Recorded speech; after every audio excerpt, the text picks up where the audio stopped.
Welcome to Wolves Weekly. I'm Barrett Henderson, Director of Media Relations here at Western Oregon University, joined once again by the one and only head coach, Arn Ferguson. Coach, it's been a while since we've had you on. You've been staying busy? Recruiting kept us real busy, so things have went well. We have a couple kids actually even coming in today. We're hoping things work with them and really feel like we're filling out a really, really well-rounded class with size, speed, and then also a couple of transfers that's going to help us in the O-line and hopefully secondary. Yeah, signing day definitely happens at the Division II level as well, and it looked like a stellar class you guys have coming in. You know, it's always recruiting. Everybody this time how awesome class is. But Coach Manning has done a phenomenal job of pinpointing kids that really are going to be successful here. He's our recruiting coordinator, and our coaches have done a phenomenal job. You know, Coach Gonzalez is going out and really developed relationships that we hope to be long-term. We expect them to be long-term relationships to the Western Oregon family. Then we also anticipate some of our players really coming in and having that extra bump to our team early, and possibly even next year.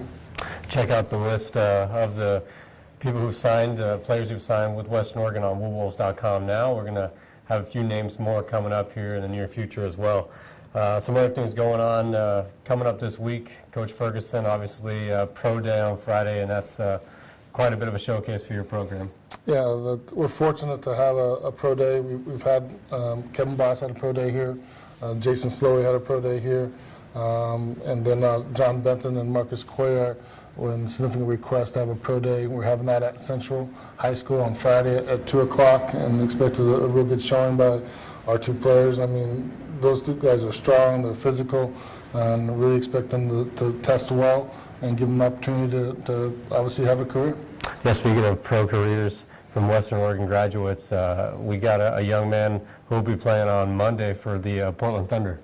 Yeah, Bryce Pila's, you know, anytime somebody, and you look at his career, the amount of interceptions that he had, those ball hawking skills, you know, found a home and really expect him to do well.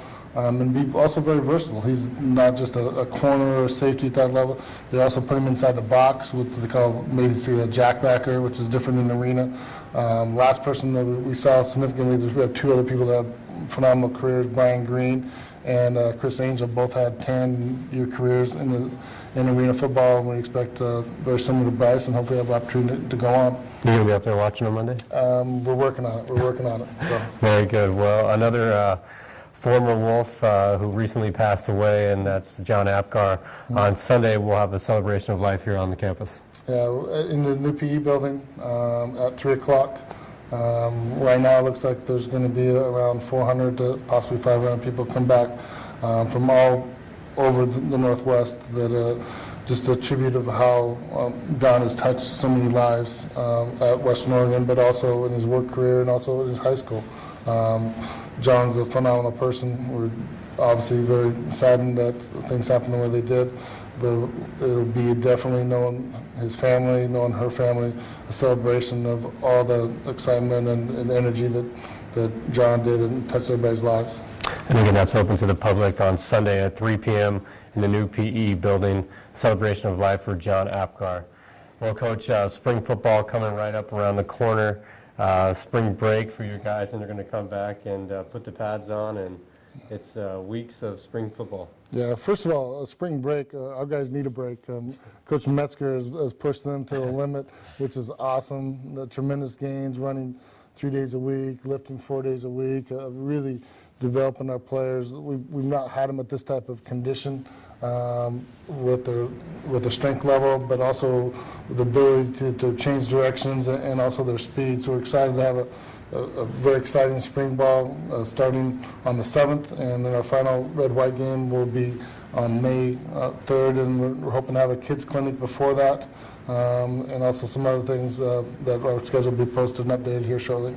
So kids clinic May 3rd for all the local youth want to come out? Mm-hmm. Yep, and we have an hour with our players, and to be honest with you, it was phenomenal. We've done it for 2 years in a row. We've had about 60 to even 100 kids. It's really, really good for our players. They enjoy it and look forward to it. We just want to make sure that the time fits with all the other baseball schedules going on with those kids that come in, and so we'll probably move things in the afternoon. for our spring game. We just need to wait on a couple more details. Yeah, again, follow woolwolves.com for updates on that on the football page.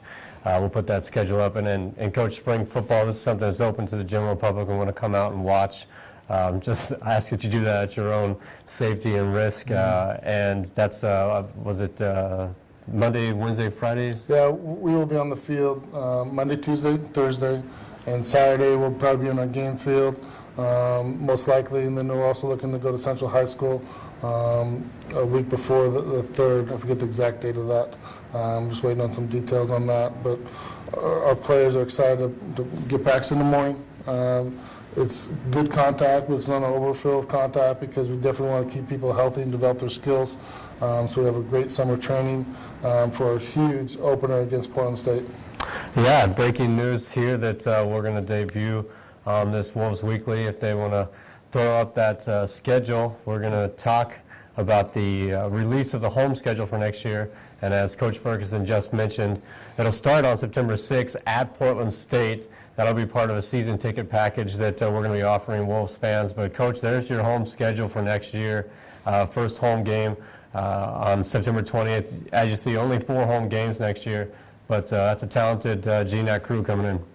Yeah, the GNAC is getting more and more competitive. We know where Zeus is, the progress they're making, and then they'll have 2 All-American safety, free safety, and a tailback that we expect to also go on and play someplace. Then Central Washington have a new transition with their coaching staff, probably the more overall talented team, the first and second team, offense, defense, special teams we face. But Simon Fraser as a new coach, and expect great things out of them. Dixie's right on the verge of every games are super close, especially down there. And then obviously Humboldt, we expect them to rebound. We had some injuries last year, so they're going to be a force. So every game in the GNAC, you got to bring your best game. Yeah, and Coach, it's going to be a great start at Portland State. It'll be great to see where your team's at after an off season, but really an opportunity for a big upset over an NCAA division. I like to call it 1AA, but I guess it's FCS now. Yeah, we played Portland State, I believe, 4 years ago, and we couldn't get things going offensively the way we'd like. A new transition of quarterback. We feel very confident that our quarterback, with the experience that he's going to add to the table, and we expect him, obviously has a great spring ball, but just the progress he'll make over the summer, and also the number 2 and 3 that'll be there also. So that's been the key thing that's missing when we played Portland State 4 years ago, I believe. But we expect, a huge crowd, and the last time we played there was well attended because so much of our alumni is from that Portland area or live in that Portland area. And it'd be exciting to play up, and especially first game of the season. It'll be their second game after Oregon State. So they'll have some advantages, 9 days of practice and a game underneath their belt. But our players are really pushing forward and excited to get that opportunity. Well, Coach, well done on the recruiting class by you and your coaching staff. Congratulations there, and we appreciate you joining us today. Thanks, Barry. Appreciate it. That'll do it for this week's show.